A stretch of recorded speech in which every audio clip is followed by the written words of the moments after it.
Hello, everyone. Welcome into another edition of the GSMC College Football Podcast, brought to you by the GSMC Sports Network. I'm your host, as always, Tommy Brzee. It is Tuesday, September 24th around here, and we have a great show for you today. We're going to start kind of tiering all the teams in college football. It's been about 4 weeks in this year of college football, so let's try to get an idea of where everyone sits, at least as of right now. Very tough to do, don't get me wrong, but I feel like I have a pretty good beat on these teams, at least as of right now. Then we'll get to the winners and losers of week 4. Definitely a ton of winners, including Michigan football. Had a big time win this last weekend. Not just the program itself, but the philosophy of Michigan football. Then we'll get into the questions coming out of week 4.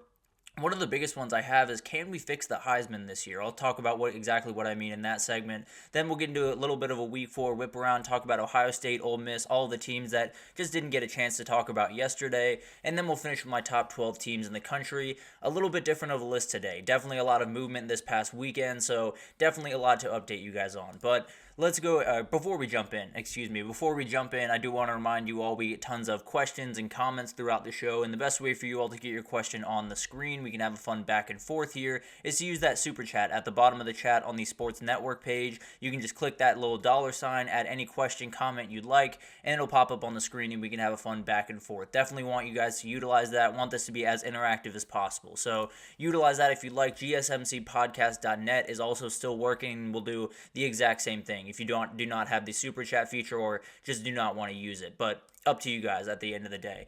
Let's get into these tiers because it has been a crazy 4 weeks. There's no two ways about that. There's been a lot of movement. There's been a lot of teams that have disappointed, some teams that have surprised us early on, and I want to get into all of this. This is not necessarily rankings, but definitely giving you an idea of where I think everyone sits, at least as of right now. I think there's some gray area in here, as some teams have not necessarily gotten into conference play. There's still some tough areas to get a beat on, but let's go ahead and jump into the certified contenders. I think it's these 4 teams. I think you could throw Miami in here, and frankly, I might as well, if I'm being honest. I think they're a team that definitely could be in this conversation, but starting with Texas, I don't think this has to be broken down too much. I think everyone understands what they've done, and frankly, what we saw USC do this past weekend gives even more credence to Texas being the number 1 team in the country, because they made that Michigan defense look just not very good, and we can tell from Saturday they are very good. So I think it's another little feather in Texas' cap, and I think they're the most proven team thus far, but Tennessee's really nipping at their heels right now. And then you have Georgia. I know people will kind of scoff at this because of the Kentucky game. The reality is this is still one of the best teams in the country. This is still elite pretty much across every single position, and they are a certified contender until they prove otherwise. Maybe this Bama game will flip these two in my mind, but as of right now, I still very much have Georgia as the cream of the crop, especially with how good Clemson's played the last couple of weeks. Then you have a Tennessee team that a lot of people are talking about, and frankly, it was really just how they won on Saturday. It wasn't necessarily that they won because I had them winning. I had them winning by 10 points, but they won that game in such dominating fashion, using their defense as the main focal point, that really kind of put me over the edge. I think Tennessee still has a ton of boxes to check, and obviously the Alabama and the Georgia game will be a great place to do that. But right now, I have very little reason to believe this isn't a top team in the country, and they can't possibly compete for a national title. Then you have an Ohio State team.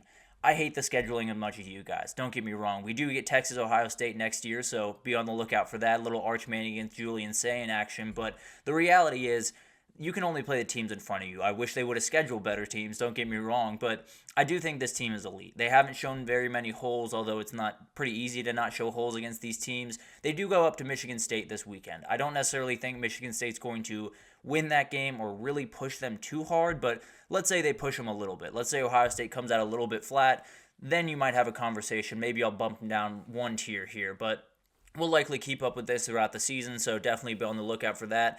And then Miami's kind of the same principle as Tennessee. I think you could throw them in here. You could also throw them into the next tier that I have, but you saw what they did against USF, and that is not an easy USF team to put away. We saw what Alabama did. It took them a little bit longer than it took Miami, and Miami was at USF. So I think I have a lot of respect for this Miami team. I think they're doing exactly what I expected them to do and executing at just a really, really high level right now. So I would put them in the certified contenders. I think there's still a little bit of pause around that area just to make sure that they are fully for real, but I feel pretty good about Miami right about now. And then you got the CFP bound teams. This is more than just these three, but Alabama, Ole Miss, Penn State, Oregon, Utah, a couple others would definitely fit into this list. And Alabama's the one that I think everyone's is starting to figure out that they haven't gone anywhere. I understand Kalen DeBoer is now the coach and Nick Saban is gone. This team is still elite pretty much across the board. Jalen Milroe looks a little bit more comfortable in that system as the weeks go on, and they're playing to his strength incredibly well. So I think they're right where they need to be. Obviously, a win this weekend would bump them up quite a ways in my mind, but I do think this is a team that has pretty much everything on the table this year and is very much set up for a CFP run. Then you have an Ole Miss team that I think is going to be really interesting because they've had some minor holes that just haven't been exploited because of the competition, in my opinion, and Kentucky this weekend will tell me a lot about what that offense is in particular because of how good that Kentucky defense is, but also the Kentucky offense is at the very least going to test Ole Miss more than Georgia Southern does. So I think there's going to be at least a little bit of give and take to figure out who Ole Miss is this weekend. For Penn State, I think this is a team that I'm mainly worried about their defense. I think their defense is solid. I think they have issues that could be exploited down the road if they're not careful. But at the end of the day, this weekend is huge. If they can dominate Illinois, or really if they can win that game. Illinois is such a tough team that if you can beat them in your building, I feel pretty good about where you are. I don't know if it would bump them up too much in my rankings or in this list, but definitely a team I would feel much better about if they came out with a big-time win over Illinois. And then you have an Oregon team that I think they found something against Oregon State. I am not going to put them in the certified contenders for obvious reasons, but I do think this is a team that is going to be right up in the conversation come playoff time. I think they're right in that conversation. I think they're an elite team, and I think they're kind of finding their groove. Obviously, transferring in a ton of guys, including their starting quarterback, kind of put them a little bit behind schedule, but they're more than fine now. I think they're going to be an elite team and will definitely be heard of throughout the rest of the year. And then I threw Utah in here as well. I do think this is a team that on Saturday, you saw what you saw. That defense is absolutely elite. They didn't have Cam Rising on the field, and they still pretty much dominated that game. I know it was only a 3-point win, but Oklahoma State made it look really nice at the end, that's for sure. So a huge amount of respect for all these teams. I think all of them I feel pretty good about being CFP teams, at least right now. Obviously, a lot can change as conference play starts to open up. But getting into the teams that are on the bubble in my mind, Michigan kind of made their way back into this conversation this weekend because of how they played this weekend. I think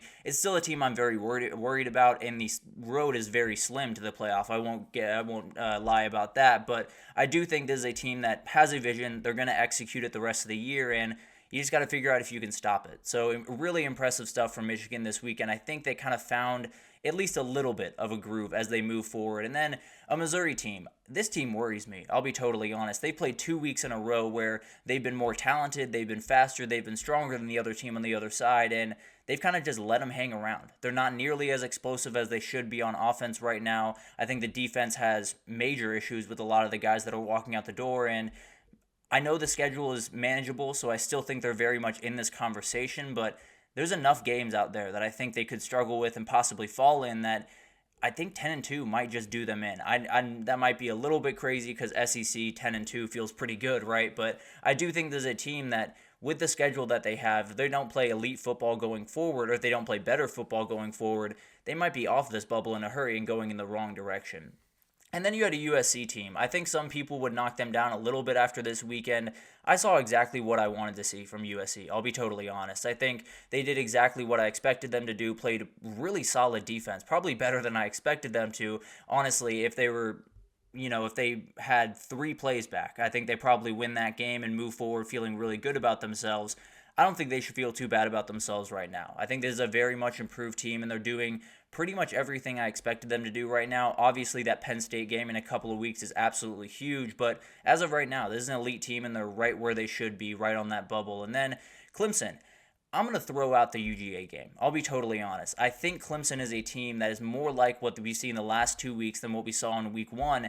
And I think really anyone in the country, maybe a couple of teams could have given them a run for their money, but anyone matching up with Kirby Smart with that much time to prepare is going to have a long day at the office. Let's just be totally honest. So I don't necessarily worry about Clemson as much as other people do. I still think they're very elite. And then you got a Notre Dame team that I think is still in this position, but I've been very clear about what I think about Notre Dame. I think that NIU game should eliminate them from the playoff race. It obviously doesn't, right? They have a very advantageous schedule going forward, and Louisville this weekend might just be their nightmare. And we'll get into that game over the next couple of days, but let's get into the dangerous teams this year. And it starts with that team that Notre Dame's going to play this weekend. Louisville is a very explosive team and really awesome run defense. So they're going to be in pretty much every single game. If you can score that quickly and if you can stop a big part of pretty much anyone's offense, you're going to have a lot of success. The thing is, I think they do have some things to iron out. I think Georgia Tech kind of gave them a number of opportunities in that game. I think if they iron things out and get everything in order, they'll be more than fine. And obviously, a big win this weekend would go a very long way to making me think they're very much in the CFP conversation. But right now, I put them kind of in the dangerous teams category. I don't necessarily think they're going to blow the page off and be absolutely in the playoff, but they're definitely a team that can make something happen and maybe even beat one of those elite teams in the ACC down the road. And then you have a Iowa State team that I absolutely love. They have two elite wide receivers. I think Rocco Becht is very comfortable in that system. And you have a coach in Matt Campbell that a lot of people respect that has done a great job at that program. So I think they're finding something. I think they've been the second best team in the Big 12 thus far, pretty much comfortably right behind Utah. So I think this is a team that is pretty much on track to where I thought they would be, which is at the end of the year, I thought they would be in the Big 12 title, and they're very much in that mix. They're a very dangerous team and one of those that can totally change on a dime. I would include LSU here. I think this is a team that if you have that offense, you're going to be dangerous. That's just kind of the nature of college football with all of the not so great defenses out there. If you can score points, you're going to be in a lot of these games. Now, losing Harold Perkins does hurt. The thing is, he wasn't quite the impact player that they needed him to be. Now, he was a big piece, and I think he was huge in the decoy type game and kind of just worrying about where he is opened up a lot of paths for other players. But at the end of the day, I don't know how much it really affects this defense. I still think they're not going to be great at the end of the day, but I do think there's a team that is going to be able to put it together even without Harold Perkins on the field. And if they get one of those big wins against Ole Miss or against Alabama, things get very interesting in a hurry.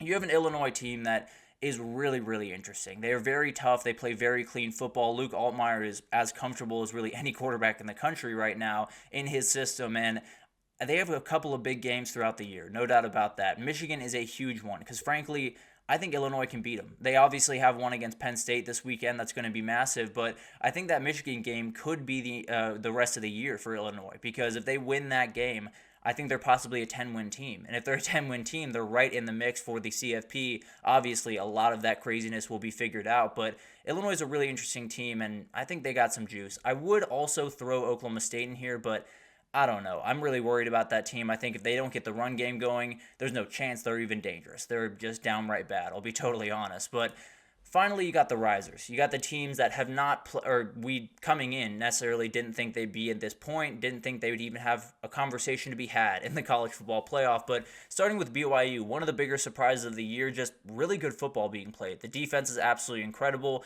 They did get a win where a lot of stuff bounced their way in that Kansas State game, but at the end of the day, you get the win, you keep moving, and I think they're a team that gonna have to be worried about in the Big 12. I put Indiana in here. Indiana's not getting nearly enough respect that they deserve. Coach Sig has done an incredible job with that team, and frankly, it's a lot of just JMU last year, just making their way over to Indiana and doing really well in the Big 10 right now. Obviously, a very tough road ahead, but a really good team that definitely can make some noise in that conference. Washington State I have in here. It's just John Mateer. He's that good. He's that elite, and he makes so much of a difference in the game. If he's on the field, I feel pretty good about what the Cougars can do. You also have a Boston College team that I think deserves a lot more respect. They're playing very clean football with the ACC kind of crumbling around them. They're just kind of plugging along, playing really good football. Louisville on October 25th is going to be massive, and that's the first one I really wouldn't like them in, at least as of right now, and that could possibly change as we get closer. And then finally, Rutgers. This is a very real Rutgers team. They are running the ball really effectively. Frankly, they probably could have beaten Virginia Tech by 10, 17 points, but they took their foot a little bit off the gas, and Virginia Tech was able to get back in that game. But overall, I think this is a team that one given Saturday, they could totally change the entire picture of the Big Ten, the entire picture of the CFP, and become one of the most talked about teams in the country. So overall, I think it's really hard to tier these teams right about now. I think there's a number of things that'll happen really over the next 2 weeks that will really give us a better idea of what these teams are. But there are definitely some teams that have surprised me, like BYU, like Indiana, like Rutgers. And then there are some teams that I just think are really dangerous. I think Louisville can make a lot of things happen this year. I think Kansas State is another team you could throw in there, although I have big time worries about them. So overall, I think it's a lot of craziness, right? It's what college football is about the first 3 weeks, trying to figure out any type of theme and the craziness, and I did my best. I'll be honest about that, but I do think there is a number of things that will happen over the next couple of weeks that will inform my decisions going forward. We'll likely do this around week 6, I think, just to give you guys a breakdown of where I think everything is at. But let's take our first break here. And when we come back, we're going to talk about the winners and the losers from week 4. Definitely a lot to get into, and we'll get into it right after this break, so stick with us.